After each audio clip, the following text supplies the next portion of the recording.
Basketball Talk Pro. Today we have a session that I think is very important. The one thing we do as coaches that we have to do well to succeed with our team and players is that we have to help them learn how to play the game correctly. It's not, we can look at all the other things. You can have great plays and drills and all kinds of that, but they'll all fail if you don't know how to get your players to learn them well enough to execute well. So today I want to talk to you about that, but I want to start with a story I've read many times, but it doesn't make any difference how many times I've read it, because every time is a learning experience, and it's a kind of a mystical story, but it emphasizes skill in a different way. Here's the story. It's a story of taken out of the book Zen and the Art of Archery, which is a terrific book on how to teach and learn. It's a student, actually a German professor of philosophy that migrated to Japan. And he asked to learn about Zen. They said the best way to learn is through some activity.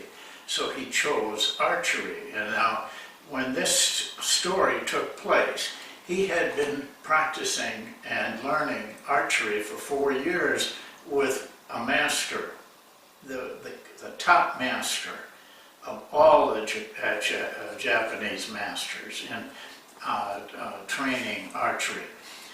So he'd been there with this master for some time, but he asked a lot of questions. And here's how the story goes. He had asked the question of the master. The master, long accustomed to my tiresome questions, shook his head. I do not deny, he said after a short silence, that there may be something in what you say.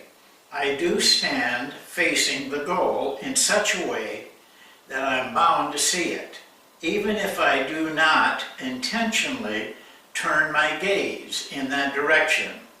On the other hand, I know that this singing is not enough, decides nothing, explains nothing, for I see the goal as though I did not see it. The professor says, then you ought to be able to hit it blindfolded. I jerked out. The master turned on me a glance which made me fear that I had insulted him, and then said, come to see me this evening. This evening, I seated myself opposite him on a cushion. He handed me tea, but did not speak a word. So we sat for a long while. There was no sound but the singing of the kettle on the hot coals.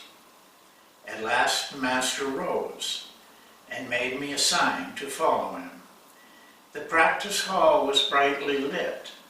At last the master told me to put a taper, long and thin as a knitting needle, in the sand in front of the target, but not switch on the light in the target stand. It was so dark that I could not even see its outlines, and if the tiny flame of the taper had not been there, I might perhaps have guessed the position of the target, though I could not have made it out with any precision. The master danced the ceremony. His first arrow shot out of dazzling brightness into deep night. I knew from the sound that it had hit the target. The second arrow was a hit too. When I switched on the light in the target stand, I discovered to my amazement that the first arrow was lodged full in the middle of the black, while the second arrow had splintered the butt of the first and plowed through the shaft before embedding itself beside it. I did not dare to pull out the arrows separately, but carried them back together with the target. The master surveyed them critically. "The first shot," he then said, "was no great feat, you will think, because after all these years I'm so familiar with my target stand, that I must know, even in pitch darkness, where the target is. That may be, and I won't try to pretend otherwise. But the second arrow, which hit the first, what do you make of that? I, at any rate, know that it is not I who must be given credit for the shot. It shot, and it made the hit. Let us bow to the goal as before Buddha." The word "it" is used a lot in martial arts and other types of skills.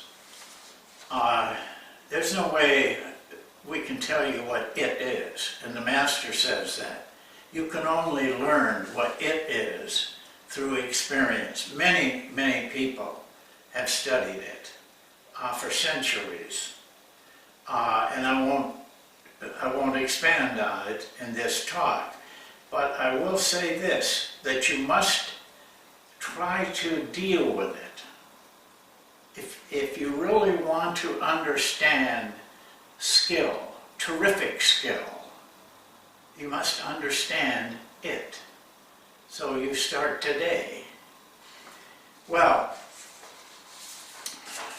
there's two or three things I think you should think about in this story. First of all, why did the master sit so long without talking?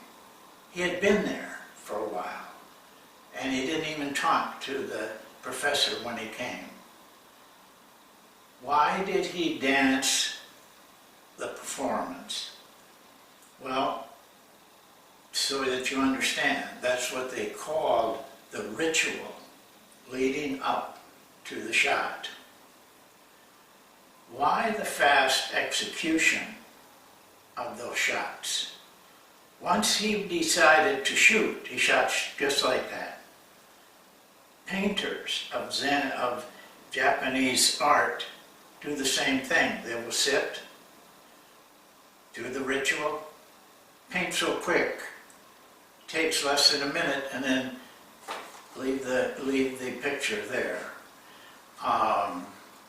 Think about those things. Now, what I want to deal with is not as mystical as the story, but it kind of came out of the story. As you know, I did a thesis when I was an undergrad. I mean, a graduate student, really, but I was a graduate assistant in basketball on mental practice. Now, there's many more people that are into it and using it. When I did it with free throws with the varsity team and the junior varsity team at this college. So I knew, I had worked with it. I also used it. There's a story in my book, and I've told it to Basketball Talk Pro about this young man who couldn't practice, but he mental practiced with us and ended up being our leading rebounder and scoring on a team that went 28-8 and went to the national tournament. So through the years, I have understood, but didn't really work at it. But I got very curious about it in the last year and how it fit into coaching and working with players. So I thought, you need somebody to do this, and the only person you can ask is yourself. Here's what I did. I practice a saxophone. I've never said I play a saxophone because I'm not that good, but I enjoy what I do with a saxophone. So I decided that was medium that I have no background in, and I can shoot free throws, and I know how to pass and all the things in basketball, but I've done them all my life. But music is something completely different, and I deal with the athletic skill is your fingers moving so fast over many different formations of your hand. So this is what I did. I picked a song that I did not know or had never played. A song that I had heard the song. At one time it was somewhat popular, but I don't listen to popular music. So, you know, it kind of came at me sideways, I guess. So I knew it, but I had no idea what the notes were. I had no idea of how, I didn't even know the words. But you may. The song is Days of Wine and Roses. I picked that song because it was fair to the experiment. I then began to mental practice it, and here's how I did it.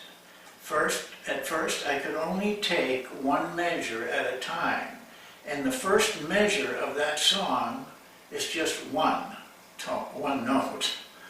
And the second measure is also one note, but it's a different note.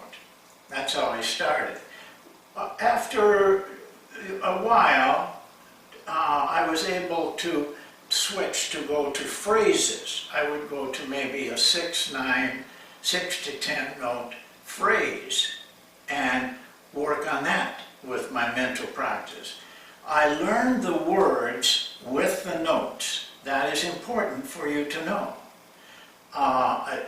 Because jazz musicians know the words of the songs they're playing. Because you see, they don't even have music. They're playing from their head.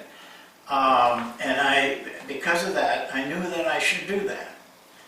Then I got, day by day, 10 minutes here, 20 minutes here, I got through the whole song this way. It took me a long time, 3 or 4 weeks to get to learn it. Now I had learned it, just like we learn how to curl off a screen, or shoot a jump shot, or shoot a free throw. We learn it first, but we don't perfect it. Then I committed myself to 100 repetitions.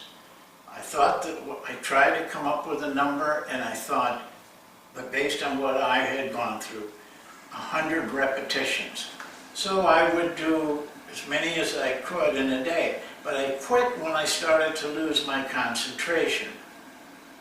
But finally, I was at 85, and I made up my mind that when I got to 100, I have not played it on the saxophone yet, that I was going to set aside a time on this particular Sunday, which was just a week ago, and on that Sunday, I was going to be finished with the 100 repetitions, and I was going to play the song and film it.